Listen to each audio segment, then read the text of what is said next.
السلام علیکم۔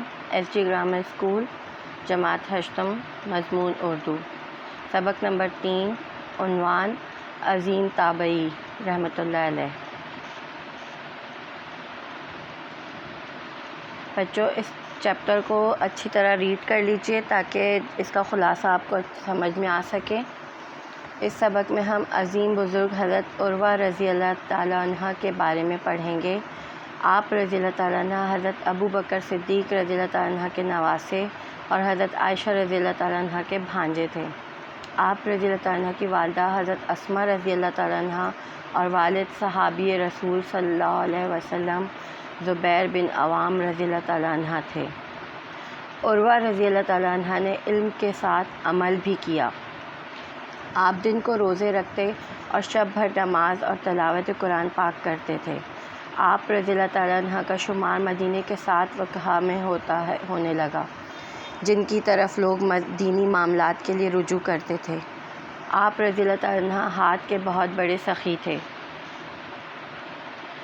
اللہ تعالیٰ کو آپ رضی اللہ تعالیٰ عنہ کی آزمائش مقصود تھی، اس لیے خلیفہ وقت ولید بن عبد الملک نے آپ رضی اللہ تعالیٰ عنہ کو دمشق آنے کی دعوت دی، جسے آپ نے قبول کر لیا اور اپنے بڑے بیٹے کے ہمراہ خلیفہ کے پاس پہنچے۔ وہاں ان کے بیٹے کو استبل میں ایک گھوڑے نے لات ماری جس کی وجہ سے وہ زندگی سے محروم ہو گیا۔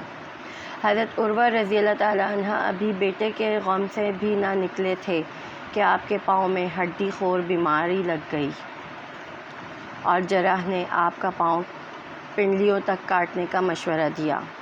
آپ نے اجازت دے دی اور پاؤں کاٹنے کی تکلیف کی وجہ سے آپ رضی اللہ تعالیٰ عنہ بے ہوش ہو گئے۔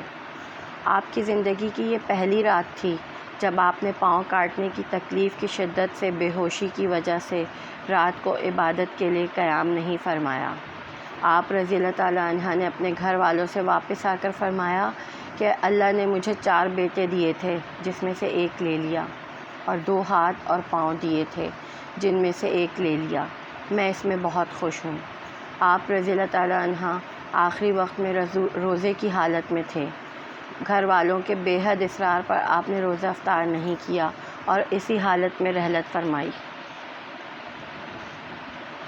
سبق: اس خلاصے سے ہمیں یہ سبق ملتا ہے کہ جس طرح اللہ کے نیک لوگ اللہ کی آزمائش پر پورا اترتے ہیں اور صبر شکر کا مظاہرہ کرتے ہیں، اسی طرح ہمیں بھی اللہ کی رضا اور خوشنودی کے لیے مشکل گھڑی میں صبر اور شکر کے ساتھ اللہ پر توکل کرنا چاہیے۔ درج ذیل الفاظ کے معنی کاپی میں تحریر کیجیے۔ الفاظ: فقہ، معنی علم فقہ جاننے والا، دلکش و دلربا، خوبصورت، اپنی طرف دل مائل کرنے والا، باعث عزت و تکریم، عزت و وقار کا شرف، استبل، گھوڑوں کے باندھنے کی جگہ، شومئی قسمت، قسمت کی خرابی، ورم، سوجن، تحلیل، لا الہ الا اللہ کے کلمات، زخم منمل کرنا، زخم بھرنا یا زخم ٹھیک کرنا، داغنا، چرکا دینا یا گرم لوہے سے نشان ڈالنا، آغاز شباب، جوانی کی ابتدا، آب خورا، پانی پینے کا چھوٹا سا مٹی کا برتن۔ سرگرمیاں، سوال جواب۔ سوال نمبر 1، تابعی رحمۃ اللہ علیہ اور صحابی رضی اللہ تعالیٰ عنہ میں کیا فرق ہے؟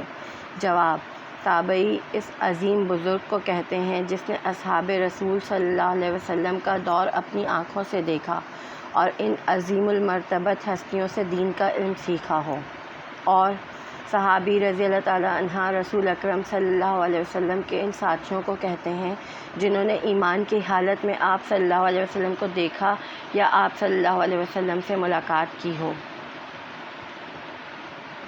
سوال نمبر 2، عروہ رحمۃ اللہ علیہ اپنے کھجوروں کے باغ کی حفاظتی باڑ کھجوریں پکنے کے زمانے میں کیوں توڑ ڈالتے تھے؟ جواب: عروہ رحمۃ اللہ علیہ ہاتھ کے بہت بڑے سخی تھے اور اسی وجہ سے وہ اپنے کھجوروں کے باغ کی حفاظتی باڑ توڑ ڈالتے تھے تاکہ لوگ وہاں سے اندر داخل ہو سکیں اور باغ میں سے جتنا چاہے پھل کھائیں اور جتنا چاہیں اپنے ساتھ لے جائیں۔ سوال نمبر 3، اللہ تعالیٰ کن لوگوں کو آزمائش میں ڈالتے ہیں؟ جواب: اللہ تعالیٰ اپنے نیک اور متقی بندوں کو، جن کے دل ایمان کی نعمت سے آباد اور یقین کی دولت سے مالا مال ہو، انہی کو آزمائش میں ڈالتے ہیں۔ کتاب کا کام: صفحہ نمبر 12 میں سوال نمبر 1 کے باقی سوال جواب کو کاپی میں کیجیے۔ صفحہ نمبر 12 میں سوال نمبر 2 کاپی میں کیجیے۔ صفحہ نمبر 13 میں دی گئی تفہیم کو کاپی کیجیے اور دیے گئے ذخیرہ الفاظ سے خالی جگہ کو پر کیجیے۔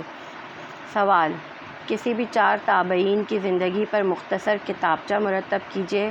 اس میں ان کا تعارف، سیرت کے اہم اوصاف اور واقعات تحریر کیجیے۔ بچوں، اس سبق کے اختتام پر میں آپ کو ایک انسٹرکشن دینا چاہوں گی کہ گرامر کا یا قواعد کا جو بھی کام آپ کو کاپی میں کتاب میں دیا جائے گا کرنے کے لیے، اس قواعد کے کام کے لیے آپ لوگ اپنی کاپی میں قواعد کا پورشن بنا لیجئے، جس طرح ہم اسکول میں بھی بناتے تھے، اور جو کام کاپی میں کرنے کا ہو اسے کاپی میں کیجیے، اور جو کتاب میں کرنے کے لیے کہا جائے اسے کتاب میں حل کیجیے۔ آج کا ہمارا عنوان یہیں پر اختتام پذیر ہوتا ہے۔ انشاءاللہ نیکسٹ سلائیڈ میں پھر ملاقات ہوگی، تب تک کے لیے اجازت دیجیے۔ اللہ حافظ، اپنا بہت خیال رکھیے گا۔ Stay home, stay safe.